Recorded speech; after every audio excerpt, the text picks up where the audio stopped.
And the end, Sarah? Nasaan si Sarah?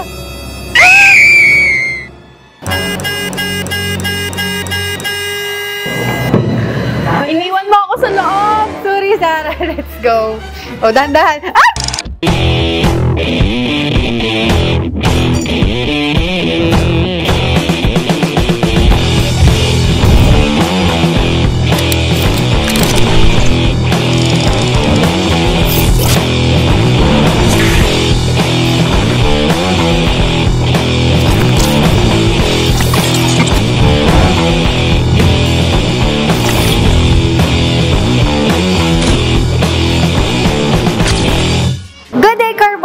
Nandito tayo ngayon sa Isuzu Bacoor at kita nyo naman sa aming likuran, may bonggang pa-events sila ngayon. And kasama kami kanina nung in-unveil nila yung kanilang all-new J-Spec Ref Van. So dito lang yung mismo sa Isuzu Bacoor. Ayan, and sa mga hindi pa nakakaalam, ang J-Spec Ref Van ay developed ng not one, not two, but 3 Japanese brands. Of course, led by Isuzu, Denso, and Cooltech. And as the name suggests, J-Spec, this is built with full Japan specifications. And hindi lang yan natin, Mikay, because J-Spec is made for us Filipinos para rin malasahan natin yung taste ng Japan. At bakit nga ba? Dahil nga sa premium refrigeration system na mapapanatili talaga yung maging fresh yung mga products nyo like meat, fish, and dairy products. So your product stays in the top condition, simula loading pa lang hanggang delivery, which preserve the quality, preserve rin yung lasa. Which your customers taste what great Japanese freshness is really like. So tara Sarah, check na natin yung unit. So let's go! So yung cabin chassis natin is from Isuzu, which is an LLR 85. And dito naman sa taas natin is, yung cooling system natin is from Denso, and meron rin siyang label na Denso sa ating condenser. And alam nyo ba, na ang compressor ng Denso ay #1 sa Japan at kaya nitong magpalamig up to -25 Celsius. And yung ginamit pala nila dito is yung UDS2 model, which is known as highly reliable and long operation life. And sa body design naman, Zara, ano yung ginamit nila?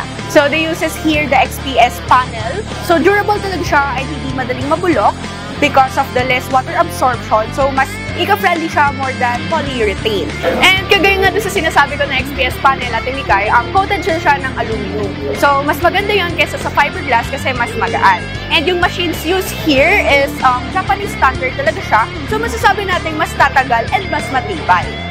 And this prototype behind us is 10 feet long, but if ever na may requirements ka with the unit that you want, you can request that upon order. Sa ating Mikay, doon naman tayo sa likod. Tara?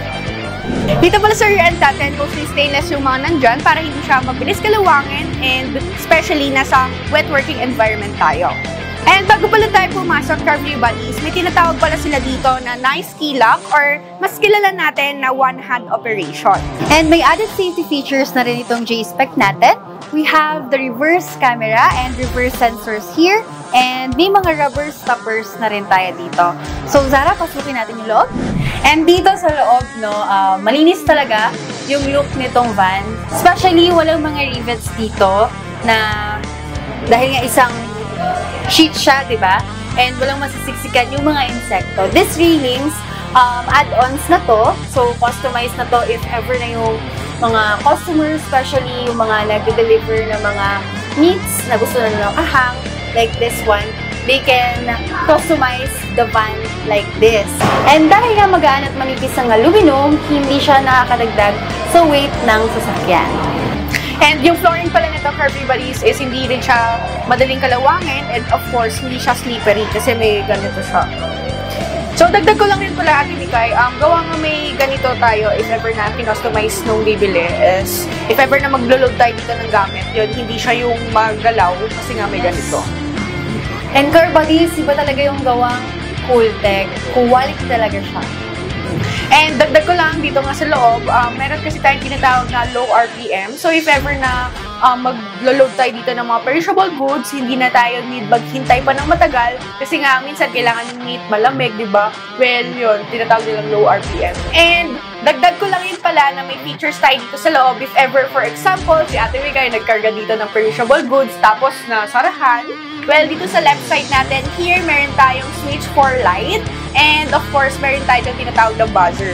So, ipaparinig din namin sa inyo, Curvy Buddies, kung gaano ba kalakas yung buzzer natin dito. So, may switch nga tayo dito. So, yung sa left side is for our light. So, ganito yung tsura niya. And ito namang red na ating pindutan is for the buzzer.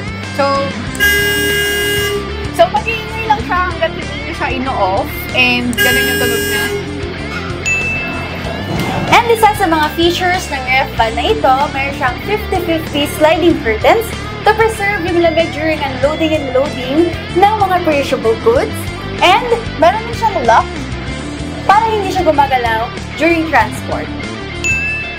So if you're looking for a quality ref van, dito na kayo sa may Japanese standard, durability and quality in mind.